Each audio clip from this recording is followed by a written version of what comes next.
औज़ुबिल्लाहि मिनश्शैतानिर्रजीम बिस्मिल्लाहिर्रहमानिर्रहीम। अज़ीज़ तलबा व तालिबात, आज ब्रिज कोर्स का 23वां दिन है और हम 5वीं जमात की रियाजी की 23वीं शीट लेकर आपके सामने हाजिर हैं। देखिए, इस शीट में जो है तकसीम का अमल अभी तक जारी है। जैसा कि 21वें दिन था, 22वें दिन था, आज 23वां दिन है और उस शीट में ये तकसीम का अमल जारी है। इबारती तरीका है। पहले मैं सवाल पढ़ता हूँ। एक सवाल उसमें दिया हुआ है, एक बिस्किट के पैकेट में 5 बिस्किट का पैकेट है, उसमें 5 बिस्किट है एक पैकेट में। ऐसे 550 बिस्किट के कितने पैकेट होंगे? 550 बिस्किट है, उसको अगर पैकेट में डाल के पैकेट बनाया जाए तो कितने पैकेट बनेंगे? यानी हमको तकसीम करना है, ज़र्ब नहीं करना है। ज़र्ब करने से कीमत बढ़ती है, तकसीम करने से एक एक चीज़ की कीमत हासिल होती है। तो हम तकसीम करेंगे 5 को 550 से। सवाल के अंदाज को आपको समझना है। 2 नंबर दिया होगा, हमको तकसीम कब करना है, ज़र्ब कब करना है। आपको जो है ज़्यादा दिया रहेगा और 1 मालूम करना रहेगा। ज़्यादा दिया रहेगा, उसका कुछ हिस्सा मालूम करना रहेगा, आपको तकसीम करना है। एक पैकेट में 5 बिस्किट है, आपके पास 550 बिस्किट है, कितने पैकेट बनेंगे? 5 के कितने बनेंगे? यानी 5 का हिस्सा कितना बनेगा? हिस्सा यानी तकसीम। अब ये देखिए, हम बनाते हैं 5 को 550 से, हम 550 को 5 से तकसीम करते हैं।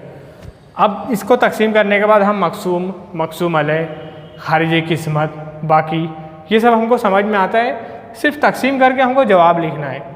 अब 5 के पहाड़े में देखिए, मैं बताया था कि लेफ़्ट साइड बाएं जानिब की तरफ से स्टार्ट करेंगे। पहला अदद 5 के पहाड़े में आता है, 5 एक 5, एक नंबर पे आता है 5 आता है। 5 को नफ़ी कर देंगे, 0 बजा। अब ये वाला अदद उतारते हैं हम 5, ये भी आता है 5 के पहाड़े में, एक नंबर पे 5 एक 5, ये 5 को हम नफ़ी करेंगे, 0 हो गया। अब ये 0 को अब उतारना है। ये 0 जब इधर आएगा तो 0 हो जाएगा। आखिर में अगर 0 है और बाकी 0 बचा है तो उस 0 को बाकी में नहीं उतारना है, उसको ऊपर लिख देना है। ये हमारा जवाब है। तो इस तरह से इसको यहाँ पे हम नीचे नहीं लिखेंगे। बाकी 0 बचा, यानी 110 पैकेट ऐसे बनेंगे जिसमें 5 बिस्किट हो। हम ऐसे लिखेंगे। देखो, आखिरी हिस्सा कितने पैकेट होंगे? तो 110 पैकेट होंगे बिस्किटों के। जवाब हमको क्या लिखना है? बिस्किटों के 110 पैकेट होंगे। ये एक ही सवाल आपको दिया हुआ है वहाँ पे समझने के लिए। आपको ये एक सवाल अच्छी तरह समझ में आया होगा। दूसरा सवाल हम अपनी तरफ से बनाए हैं। इसमें लिखा है 76 गोटियाँ हैं। गोटियाँ बच्चे खेलते हैं ना, 76 गोटियाँ हैं एक दुकान वाले के पास। उन गोटियों को 4 बच्चों में बराबर बांटना है। एक शख्स आया पूरी गोटी लेने के लिए, लेकिन उसके 4 बच्चे हैं, उनको चारों को देना है। तो 4 बच्चों में बराबर बांटा जाए। हर बच्चे को कितनी मिलेगी? देखिए, इतनी ज़्यादा है, एक एक को कितनी मिलेगी उसका हिस्सा करना है। तकसीम का अमल 76 है, 4 से तकसीम करते हैं हम। पहला अदद 7, बाएँ तरफ पहला अदद 7 है, 4 से बड़ा है ना। 4 के पहाड़े में ज़रूर आता होगा, नहीं आएगा तो उससे छोटा अदद कौन सा आता है वो देखना है। 4 एक 4, 4 दूनी 8, 8 बड़ा हो जाएगा, इसलिए 4 एक 4 लिए नफ़ी करते।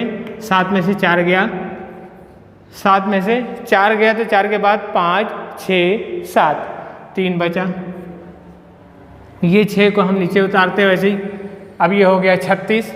4 के पहाड़े में 36 आता है, आप खुद गिनिए। 4 एक 4, 4 दूनी 8, 4 तीन 12, 4 चौक 16, 4 5 20, 4 6 24, 4 7 28, 4 8 32, 4 9 36। 4 9 आ रहे हैं, 9 नंबर पे आ रहे हैं, 36 आ रहा है, इसलिए 36 को नफ़ी किए, बाकी 0 बचा। हम जवाब यहाँ लिखेंगे, हर बच्चे को 19 गोटियाँ मिलेंगी। इस तरह से हमको जवाब लिखना है। बाकी मैं सवाल ऐसे ही बोल रहा हूँ, आप उसको अपने घर पर अपने वालिदैन की मौजूदगी में ज़रूर हल कीजिए। एक टोटल 110 बच्चे हैं, 10 कतारें बनानी हैं। एक कतार में कितने बच्चे आएंगे? हमारे पास टोटल 110 बच्चे हैं, हमको 10 कतारें बनानी हैं। एक कतार में बच्चों की तादाद बताइए। आप तकसीम करोगे, जो दो अलग अलग अदद आए हैं आप तकसीम कीजिए और जवाब लिखिए। दूसरा सवाल, एक गोली के पैकेट में, गोली आती है पॉपिंस गोली, एक गोली के पैकेट में 7 गोलियां हैं। हमारे पास 70 गोलियां बची है। उन 70 गोलियों से कितने पैकेट बनेंगे आपको बताना है। एक पैकेट में 7 भरना है, 70 है हमारे पास, ऐसे 7-7 भरते जाना है। कितने पैकेट बनेंगे? आप 7 गोलियों के हिसाब से 70 को तकसीम कीजिए, जवाब लाइए।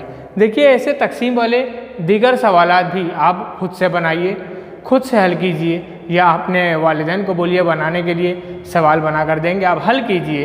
इस तरह से हल करके आपको तकसीम का अमल अच्छी तरह से आ जाएगा। उम्मीद है आपको तकसीम समझ में आया होगा। शुक्रिया, खुदा हाफिज़।